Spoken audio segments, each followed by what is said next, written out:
Hello YouTube, Dave here again. This video is going to be a response to a video I was tagged in by the channel Talking About Games. It's a really cool channel. I definitely recommend you guys check it out. There's some great stuff on there, but the creator of that channel tagged me in a video, which is always flattering to me. The fact that anybody actually watches my stuff still kind of baffles me. But he did this video. It was his top 5 gaming memories. So it was an awesome video. Again, I'm going to put a link to that one in particular in the description below, but I do recommend checking out his channel. And as for the tag, I'm not going to tag individual YouTubers, just mainly because anybody that I would probably tag has probably already been tagged by several other people already. So what I want to do, because there's a lot of people that I do talk to, and they do subscribe to me, I would love to hear their memories. I'd like to hear some of their top 5, or even top 3, or even their just #1 favorite gaming memory. So if you're watching this, I tag each and every one of you. If you so choose, maybe create a video yourself. Doesn't have to be anything exquisite, but create a video, just talk about your gaming memories, or even comment or leave a comment under the video. That's totally fine as well.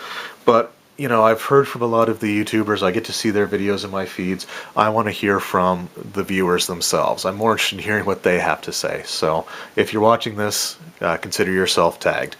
So I'm not going to do these in any particular order, although I think they're going to end up being strangely chronological.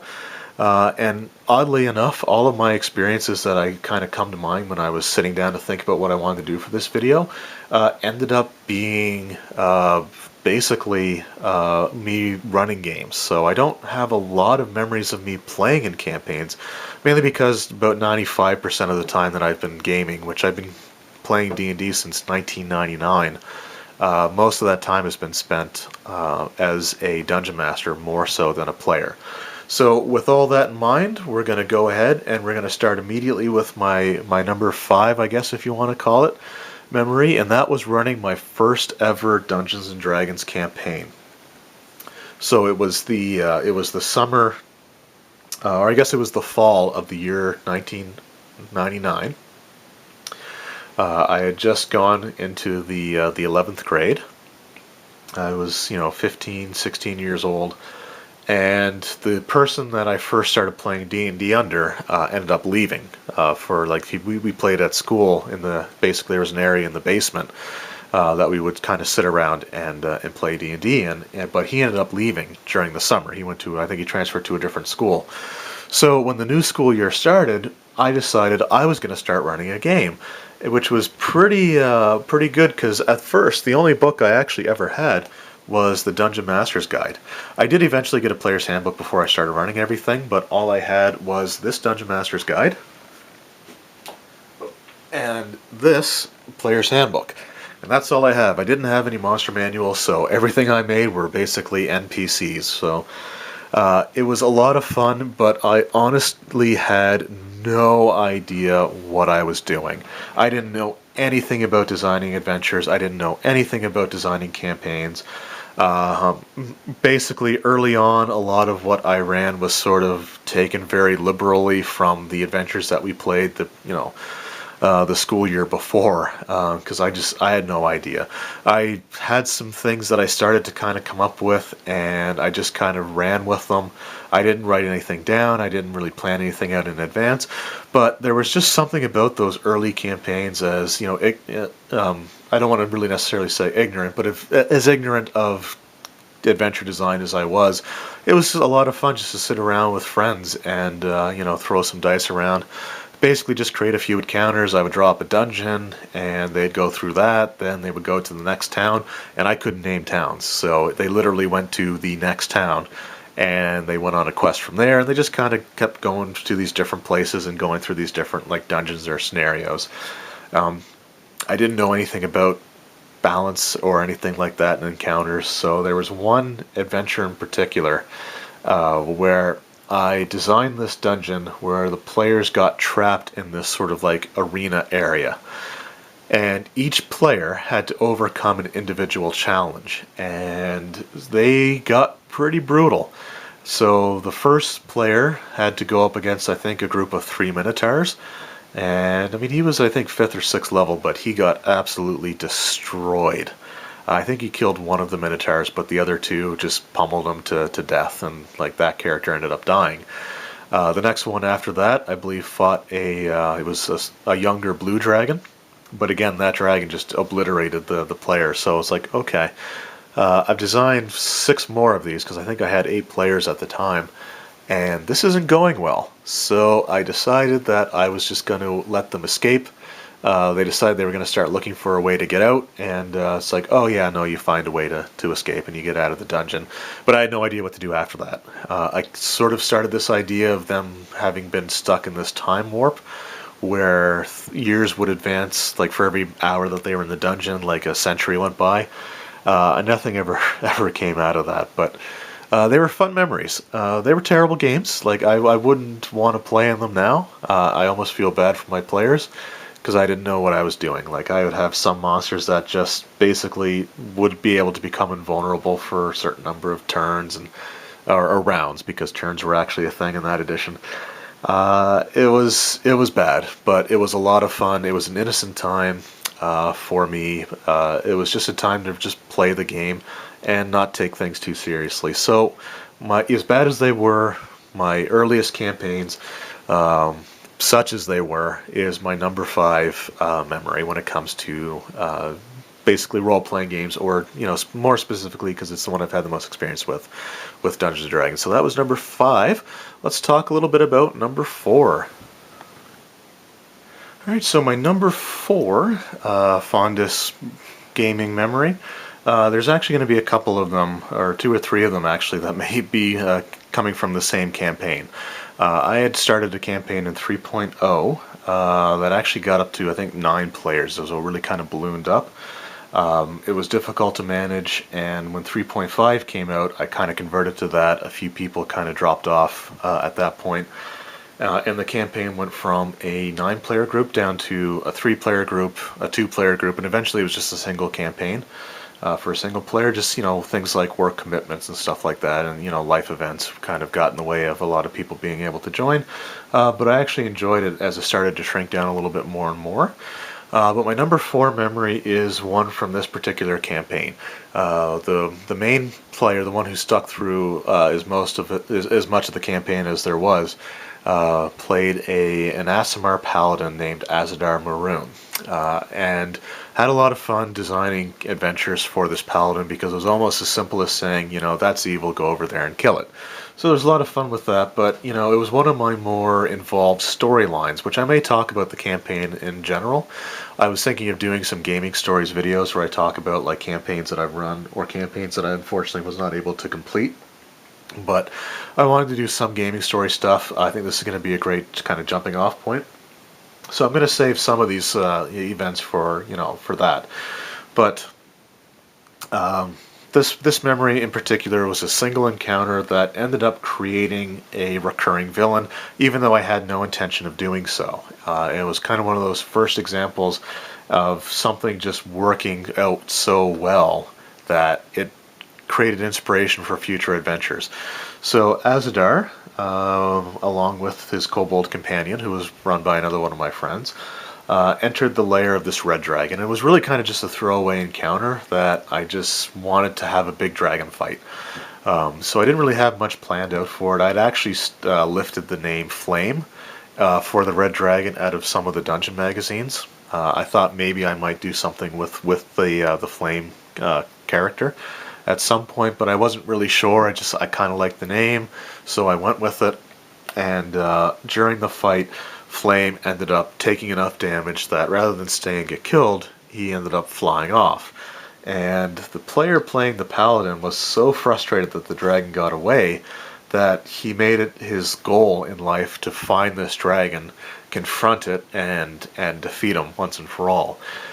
It was an interesting thing. It just sort of evolved, and I kept him, on the back burner. I never really used him again, never really referenced him again for several months, I think it was actually. But then all I had to do was drop the name, and the players, like, just his eyes, he just perked right up, and you could tell that he was really anticipating defeating this dragon.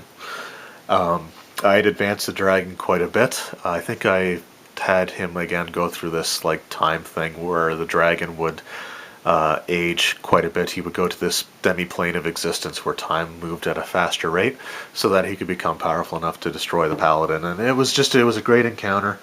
But the fact is, the player himself was so satisfied when he landed the killing blow on this ancient red dragon, that it was just a great moment. Like, just to see him, basically he was celebrating defeating this enemy, which is something that that was the first time I'd ever seen that.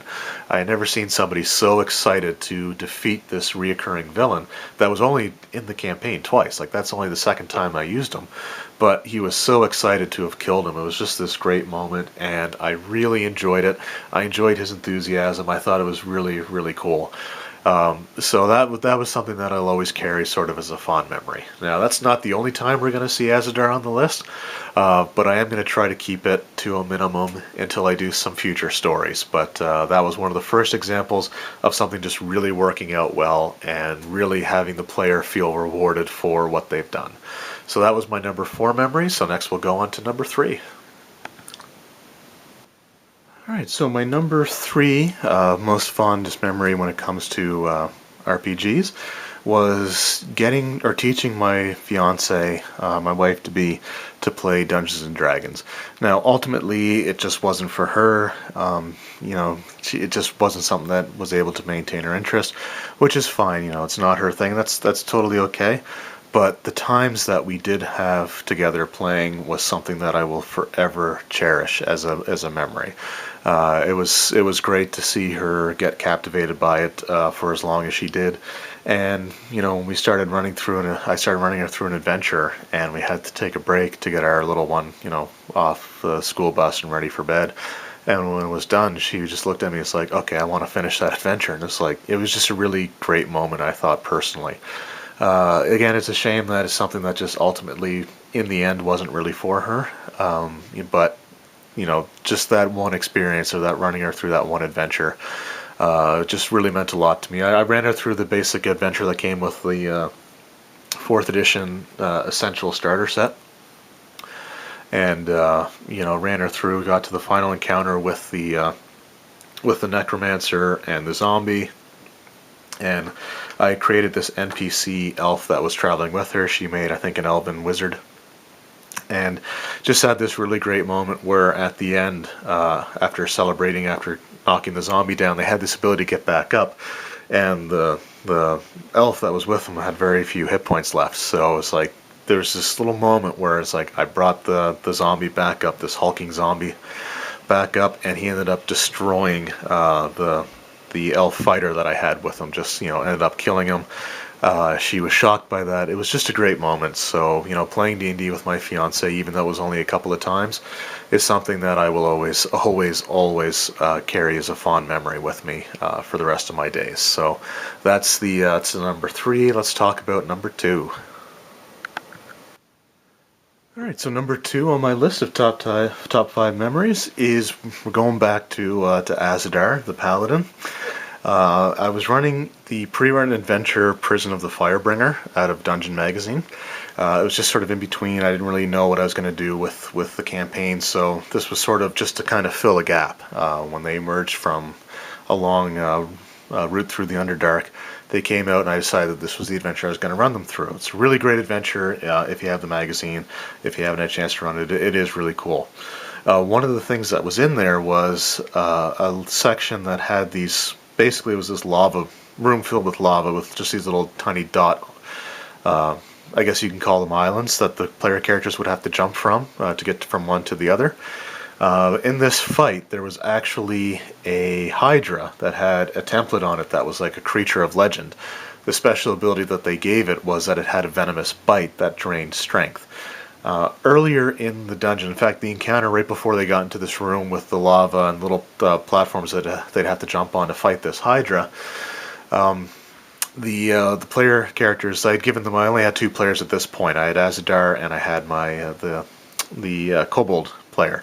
So I decided to give them an NPC. They made a cleric that they gave the Hospitalier class to, and clerics had the ability to spontaneously cast out spells. This was in 3rd edition for cure spells.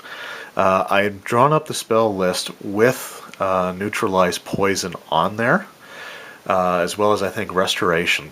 And restoration had been cast out a little while ago for a healing spell, but right before they got into this room, they decided that they were going to get rid of the neutralize poison spell because they needed a few extra hit points. And when are you ever going to come across something that dealt poison damage or dealt with poison? And then they get into this fight, and Azadar, who as an Aasimar had natural resistances to fire and stuff like that,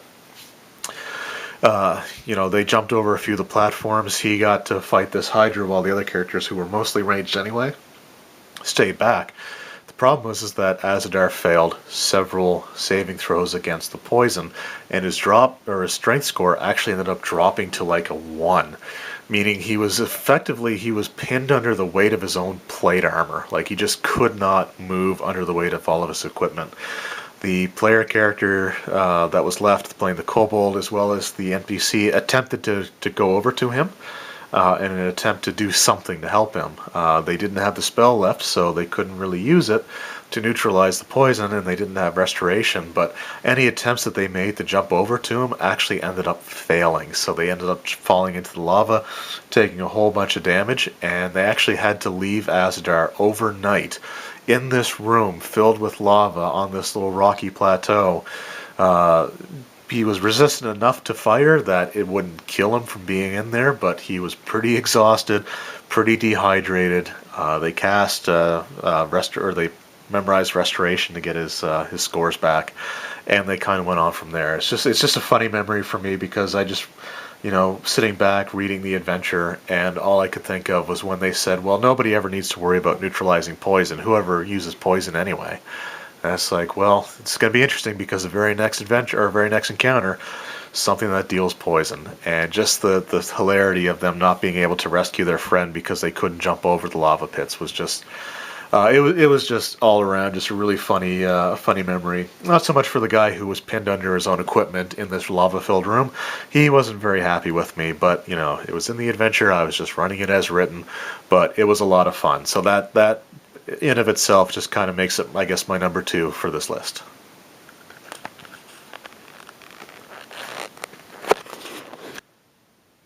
Alright, and my number 1 fondest memory of role-playing, tabletop gaming in general, is actually a pretty recent one, but it's one that I'm always going to cherish for as long as I live. And that was recently I taught my 9-year-old nephew how to play D&D. It was a great experience. The year before, I had run him through a little scenario where he fought a dragon, but it was a very stripped down version of the game. It was very basic, and it wasn't really following any of the D&D rules. So with this one here, we actually sat down and we made his character together. We didn't go into full details. Like, I didn't really worry too much about skills or background or anything like that. But I had him roll his own stats, add up all of his own numbers. I helped him assign them. We went through the book. He created his race and class.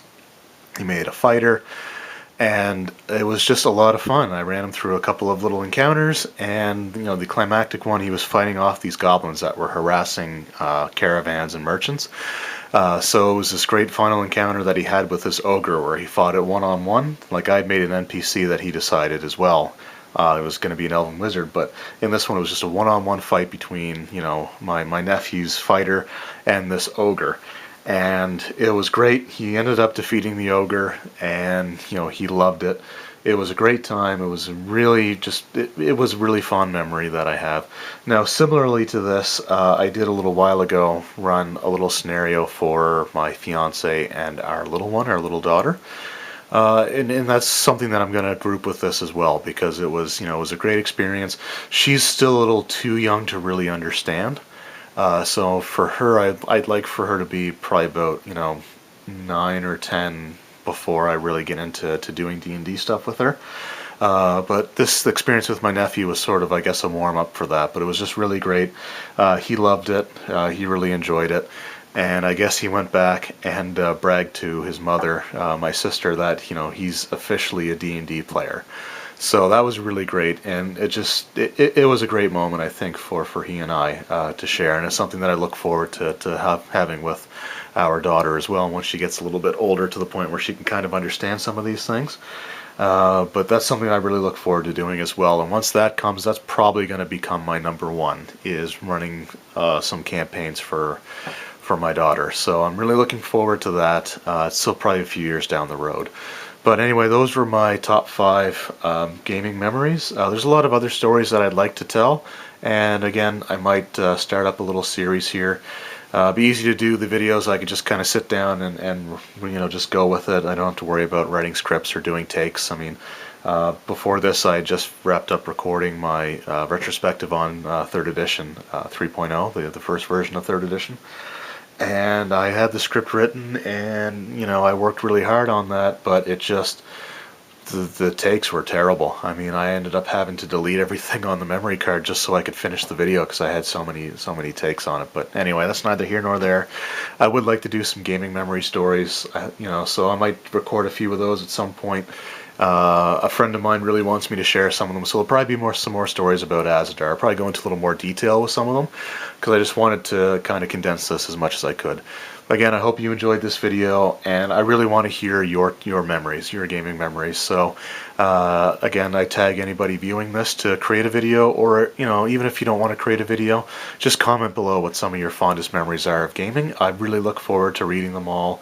It's something that I think is a great idea. Again, I'm not really going to tag any YouTube personalities, just because they've already probably been tagged a dozen times. So I'm more interested in hearing what the viewers think, or what the viewers' memories are. So again, I look forward to any responses that I get. If you do a video response, please message me and let me know. Give me the link, and I'd be more than happy to sit down and watch it.